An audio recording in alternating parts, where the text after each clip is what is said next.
So Lent begins this year, as it does nearly every year, with us knowing we're entering into 40 days of a time of reflection, of prayer, of penitence, of almsgiving. And as we enter into that, we hear this morning, as we do with the first Sunday of Lent every year, the temptation of Jesus. I guess it makes perfect sense when people think about the next 40 days and wondering what could be different in their life, what practice could we take on during this 40 days that might not be something we've been doing for the last 320 or so, and to say, what might we do to create something new within us, that maybe it's a reminder that during this time, it might not be so easy. That a Lenten discipline that we decide to take on, especially if it's different than a discipline that we're used to carrying throughout the year, well, there might be some pitfalls in that we might actually be tempted to not follow through on a certain Lenten discipline at some point. Maybe it's simply that you were going to be more attentive to sermons throughout Lent. And yet you realize now that there's a hockey game late into it, and you're wondering if anybody will notice if you're following the score along the way. Just so you know, I can see you, and I did see your reaction just now. See, we understand that sometimes life creeps into our best intentions, and it creates in us this inner turmoil.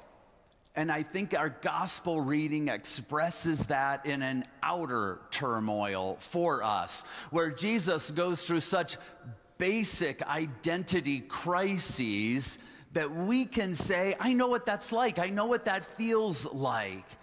And so when we have that sense that Jesus is being tempted to do something as basic as turn a stone into bread, as if that's basic. But in Jesus' world, you would have to say this is not the biggest challenge he'll ever face or the biggest miracle that he'd ever have to perform, that would be within his power. But it's the inner turmoil of what that means. What does it mean to disassociate from hunger when you know that hunger is going to take you to a spiritual place and a place of discipline different than you may have been before? It creates in us the idea of what are those disciplines that we have that we really want to follow through with, but it would be so easy, especially when you're home alone and no one's watching. And will anybody really know what it would mean if you don't follow through in a Lenten discipline? We're called into inner turmoils constantly. And then the devil leads Jesus to the pinnacle of the temple, asking him to throw himself down. Certainly we know what it's like to want to put our trust in God. And every once in a while, don't you want God just to prove who God is a little bit more? Don't you want God just to step up and say, I will show you my power for you personally in this moment? And sometimes it would be nice for us to think that we could control God more, that we could put God into a position of having to prove God's power for our own personal lives.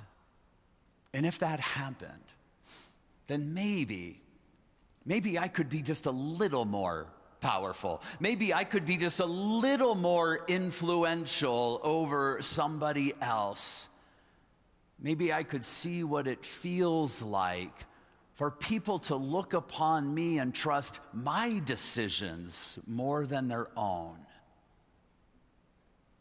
And these temptations that Jesus faces in the wilderness sometimes can seem really removed from us, and sometimes they can seem very close to us. And so we enter into this time of Lent knowing who we are. We are the people of God. We are God's creation. We are Adam. We are Eve. We are the dust of the earth in which breath was breathed into it and given Eva life in the midst of that. So as Paul writes to the churches and he talks about this one man where sin came in and another man where reconciliation came, really what we're looking at here is Paul saying, your human condition is Adam. Your human condition means that life is not perfect for you and you are not perfect. And when you understand that, you immerse yourself in your own imperfection, knowing that God still works. Knowing that God still works through our sin to bring us a sense of reconciliation, of restoration, of understanding ourselves a little bit better.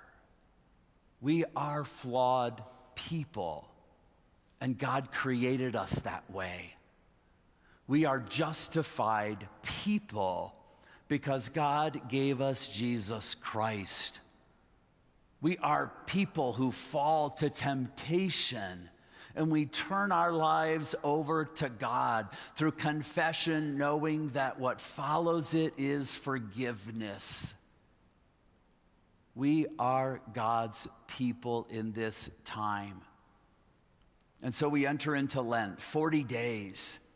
Sometimes you got to wonder what people were thinking.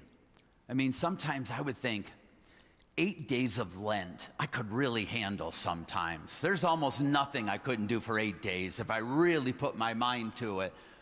40 days, why? And sometimes we have to get to day 32 or 33 to realize that something deeply personal is happening within us. Something that we realize we're tempted to get out of this commitment that we put ourselves in, out of this discipline that we thought would feel so good, but now feels so challenging. Temptation is real. Sin is real. It's a part of us. It's our Adam.